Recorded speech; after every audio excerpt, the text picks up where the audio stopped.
Welcome everyone to another video, and today we are looking at what if Civilization started over. And today we are covering what has happened since, well, a lot. And this is a very weird thing I am just looking at, like, look at this, oh my god. Oh my god. So this might be the beginning, and this is the actual thing. And as we can see, Scotland hasn't changed except for its capital being in this part. We have central, I don't know what to call that. We have the Nordic Union, the Union of the Nordics to be precise. We had the annexation of Königsberg. Yes, I find I'm proud of what I should call this. And it's Königsberg now, so if anyone tells me otherwise, you are wrong. But yeah, let's get straight into this. And let's get it into this with a bang, shall we? After many European exploration attempts, we see that finally a bit of, well, a few discoveries are made. After going so far, people decide to actually go south in hopes of finding new territory. It begins with this area over here, where people start to explore in massive swaths, only to be disappointed by, well, nothing. There is nothing to see here, except like this one island. And this is something that is discovered a bit later like this, but like I said, it's a bit later, so yeah. We see that the Iberians will send out a large team to spearhead operations into these areas, deciding that they want to actually try and take as much as humanly possible. How is this possible? I do not know. Sibyl. Oh my god, this is crucible. Finally. Now, we do see that a lot of the forces of Iberia are sent out with these people that are going to explore and colonize, as they actually want to militarize some of their colonies. More or less just they want to militarize their lands that they have. And we see the first exploration go quite well after an island is discovered. And people start to say, oh, there's islands out here. And then Puerto Rico and the main Caribbean island of Cuba is found. The Cuban Islands, or the Cubanese Island.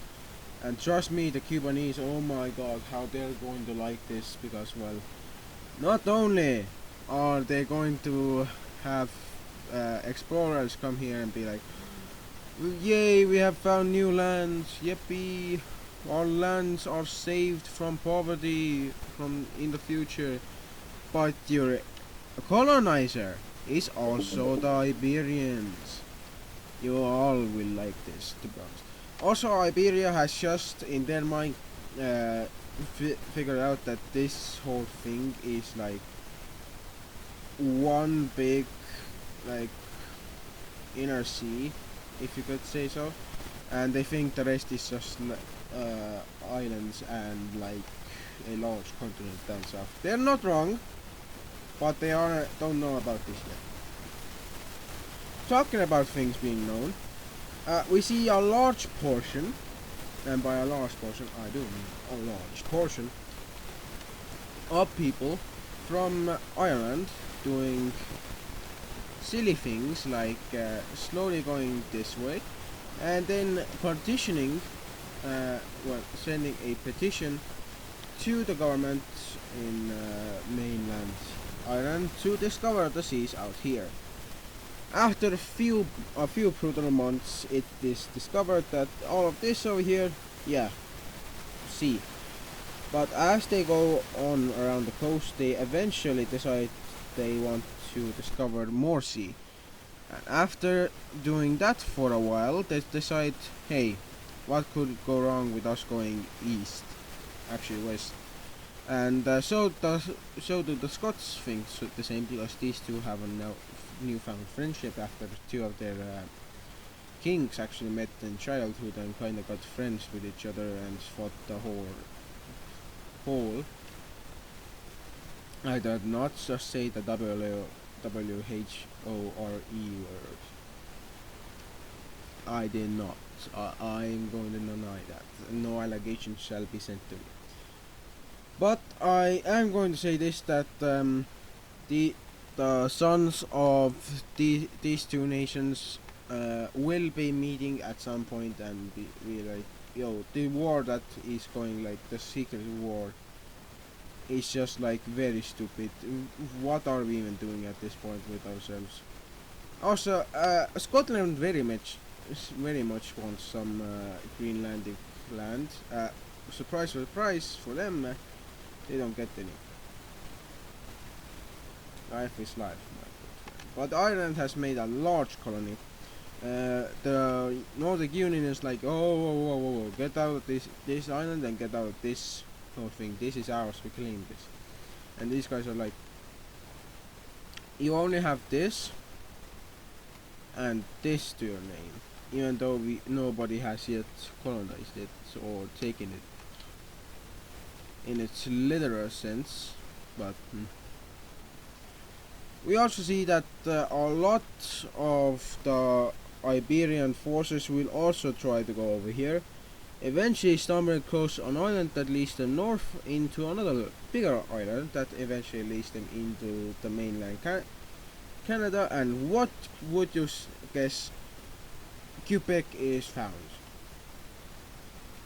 This marks the start of the first scramble for land. The scramble for America has begun. After the news of many land masses over here and the coastal abundance of animals that they know and don't know that can be used, like the beavers and other animals, because they're kind of just, they love torturing beavers. Oh my god. But after a lot of discoveries are made, people just start to go over here. As we can see, a large amount of people just went a bit farther into this area. They don't go into the Great Lakes just yet, but they really much want to just preserve as much as possible, as they want to just preserve as much as possible. They do take over, well, not take over, but explore this area. And when they reach the Carolina and Floridian parts, yes, I know my US state things. I am not a US citizen, but I still know them. Kinda hard for others to know that. Don't know why. We do see a lot of the Haitian island being discovered, and the Bahamian island chain is going to also be somewhat discovered, but not in its fullest, as only the southern islands and some other islands with them in the central parts are going to be discovered. Same with Cuba and, surprisingly, the Jamaican islands. Nobody knows where this came from, and to be honest, people don't know where this has really come from, but they think there's more land over here and they just follow Puerto Rico until they just stop around here and are like, oh yo, we have to turn back at some point, like it's a big thing for us. So they turn back, of course. And what do they do now? Well, they discover all of Haiti, Cuba and some other islands, as well as land the first actual people on the Americans in South Carolina and North Florida, in and around Washington and, well, Delaware and I think New York. Yeah, New York is around here, as well as Vermont and Quebec. People start to explore in massive amounts of, well, groups. Cities are going to be found, but these are thought to be tribal cities, old ones that have died out with the local population, as did skulls and other things are found. Although the mainland the mainland areas over here have been discovered. The coastal areas over here and the mainland are kind of a harsh climate for the people over here, so it will be harder for them to discover a lot of stuff, but they eventually do, and when they do that, they are able to discover a lot. For QPEC, a lot of people just suddenly break away from the main group and just start to find out a lot about the general areas over here. And turns out they are doing this because they actually want to know what has happened to this ecosystem to not be found by the humans of the modern era. In their mind, it is the modern era. They're actually behind by multiple thousands of years of technology if they just keep at their own pace. If they keep at the pace and then just speed up occasionally in like making tech wars and stuff, they might surpass us actual humans. But we see that Michigan and the Great Lakes lake areas are going to finally be discovered in like a large amount of, well, discoveration. But with this large landmass, it is compared to this, and it's thought that this is just a large landmass. They don't know how long it is, but they think there's something like down here, like this, and then it goes on. But after a small sweep over here, they find out it's weirdly just this over here, and then they find out it's a peninsula and there's islands over here. So yeah, Florida, the Floridian Peninsula is found, and we're going to have a great scramble happen. So this is what we have. Let me explain what has been going on. So yeah, Puerto Rico got cut in half by a treaty by this guy who also kind of took these lands. So basically, Gibraltar had basically how much land did they have? Oh yeah, they had like these pieces of land and a bit like one island, this island in the Bahamas, and I kid you not, these guys were like, okay, this is like cool, but we would like these lands to expand our ports and stuff. And the Gibraltar guys were like, okay, but only if we get this port city over here. And they were like, okay, you can have that. As long as we get what we want, we will give you what you want. Little would they know that one port would be the entire logistical backbone of this whole area in the future. So, good thing for you, bad thing for you. But hey, that's future you too, so yeah. We also see them make a small border in the colonial areas, and with the Dutch actually being quite expansionist, they decide that they want all of Michigan, Ohio, and a few other states as well. Well, the lands that would be those states. They actually don't say anything to the public about this new land until people have already settled there, and they call it the Holy Land of Gifts. It's basically a gift to our people, and we must cherish it with our greatest admiration. And turns out the brown team leader, the Dutch leader, yeah, he's kind of cuckoo. He went crazy already, like with because of dementia, so he's out of the picture now. So they have a new leader who isn't a dictator, and he imposes democracy. So democracy is in full effect in what was it? The Dutch team. As you can see, the Dutch team has now garnered enough manpower to take these two pieces of land up north, and has managed to also secure and take a bit of old Canada, and Vermont.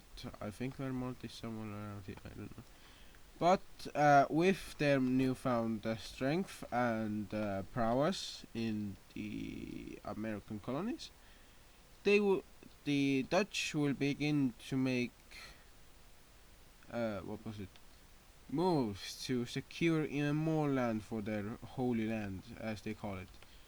And they take so much, in fact, that they are called the Gluttonous Empire. And that kind of doesn't rub off well with the Dutch, who have kind of the largest colonial positions in the world.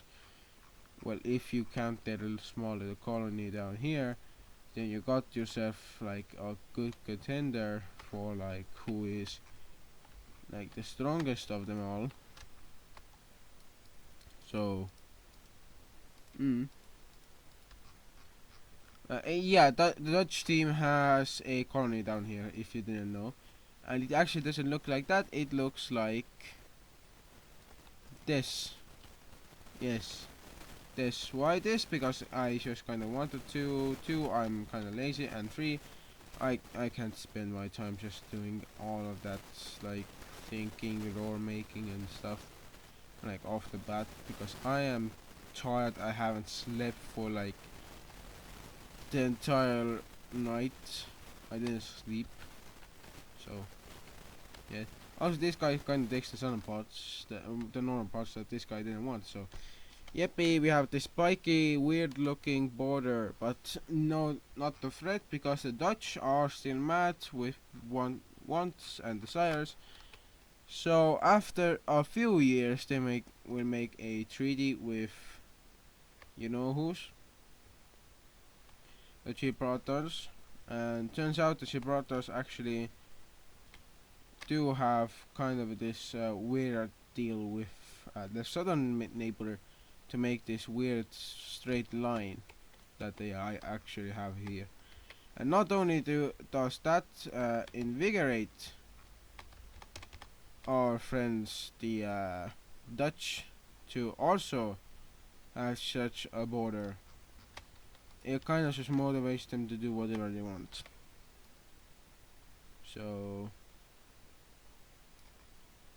backfired or didn't, I don't know. Mostly though, we see that the Dutch team will take all of these lands, the Gibraltarese, these lands, these lands, and for the Floridians, actually Iberian Floridians, these guys will be like, alright, we just go over here, and boop, this is ours now. So yeah, colonialism as they speak, and as you can see, Ireland has a very big colony. That's because they are calling themselves the Greater Irish Empire. So let's save that, and let's go to these areas. Now, as you can see, there's a lot of different nations, but only one can be the true Indonesia, except for like this guy, because well, it has one other country to fight, and that doesn't look like a very good opportunity to invade. So what will this guy do? Well, what shouldn't they do? They start an invasion into this guy, managing to catch it off guard with two naval invasions and taking one of the two islands that were in their objectives. They do manage to take out the potential capitals and actual capitals of this red team, but they do not manage to destroy the spirit, as after annexation they will be quite friendly towards their occupiers, but that will change over time, which is guaranteed by better treatment by the government and other institutes. We see that over here we have the Greens suffering the same fate as the Reds, but this time they came a bit more prepared, so a bit of a tougher fight for the southern Indonesians, but well, at least they did get all the land they want. What is this line? Why is there a bump? And why is there that much land that they take? That's because this guy kinda wanted more land. And since it's in your way, you can just take that land back. And when you try to invade, you kinda stop. That's because this guy is one of the stronger, even though it has less population, is on the stronger side because of all of the lost equipment. by the Indian army, and the army thinks shipments from these two just help out a lot. We do see that after a big naval landing that actually ends up in successful results and things, this nation will crumble. I'm so sleepy I could just drop dead right now. But after a few negotiations, we see that these two will finally join up with their predecessor in an attempt to garner favor for what they have done, and turns out there's only a small piece of land that didn't agree with the original guys over here, so out with the old and in with the new. Life ain't half as bad. But hey, at least life is good. And that's, I think, I'm gonna mark the end of the video, even though it's short. I'm just gonna end the video here. Bye guys.